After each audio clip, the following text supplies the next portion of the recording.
কিছু পুরুষ মানুষ আছে দেখবেন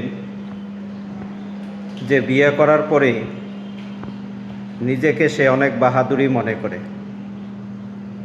বীর পুরুষ মনে করে যে আমি বিয়ে করেছি, আমি একজন বীর পুরুষ, আমার মতো বীর পুরুষ আর কেউ নেই।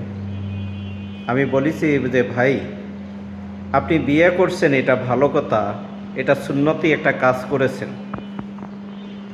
কিন্তু এমন বীর পুরুষ ভাবিয়েন না যে বীর পুরুষ ভাবতে যেয়ে নিজের মা বাবাকে আপনি দূরে সরাই দিচ্ছেন এবং আপনার স্ত্রীকে নিয়ে আপনি আলাদা খাচ্ছেন। এই বীর পুরুষ ভাবার কোনো প্রয়োজন নেই। এই বীর পুরুষের কোনো দাম নাই। একটা জিনিস চিন্তা করে দেখবেন যে আপনি যখন বিয়ে করেছেন, যখন আপনার স্ত্রীকে এনেছেন, আপনার ওই স্ত্রীকে পর্দায় রাখার দায়িত্ব কিন্তু আপনার।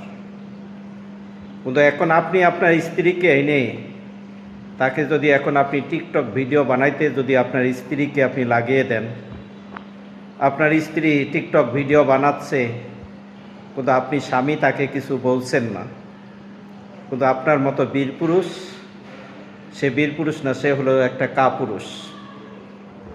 আপনি যদি বিয়ার পরে যদি বীর পুরুষ যদি হয়ে থাকেন, তাহলে অবশ্যই আপনাকে চিন্তা করতে হবে যে আপনার স্ত্রীকে পর্দায় রাখাটা এটা হলো আপনার ইমানি দায়িত্ব, এটা হলো আপনার ইমানি কর্তব্য।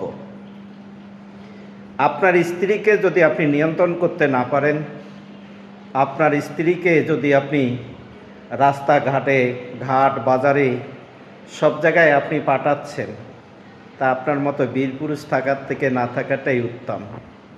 কিন্তু ভাই, চেষ্টা করবেন আপনার স্ত্রীকে পর্দায় রাখার জন্য, না হলে কাল কিয়ামতের দিন আপনার ওই স্ত্রীর জন্য আপনাকে জাহান্নামে যেতে হবে, ওই স্ত্রীর জন্য আপনাকে জাহান্নামের আগুনে জ্বলতে হবে।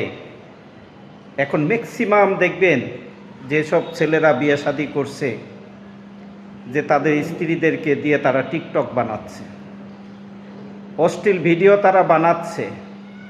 তারা মনে করতেছে যে এই অশ্লীল ভিডিও বানানোর কারণে আমার ভিউ আসবে, আমার রিচ বাড়বে, আমার এঙ্গেজমেন্ট বাড়বে। আপনার সবে বাড়বে, কিন্তু আপনি তো একজন গুনাহগার হয়ে গেলেন। কিন্তু আপনাকে এই জিনিসটা চিন্তা করতে হবে যে আমাকে, আমার স্ত্রীকে আমাকে পর্দায় রাখাটা এটা আমার জন্য ফরজ।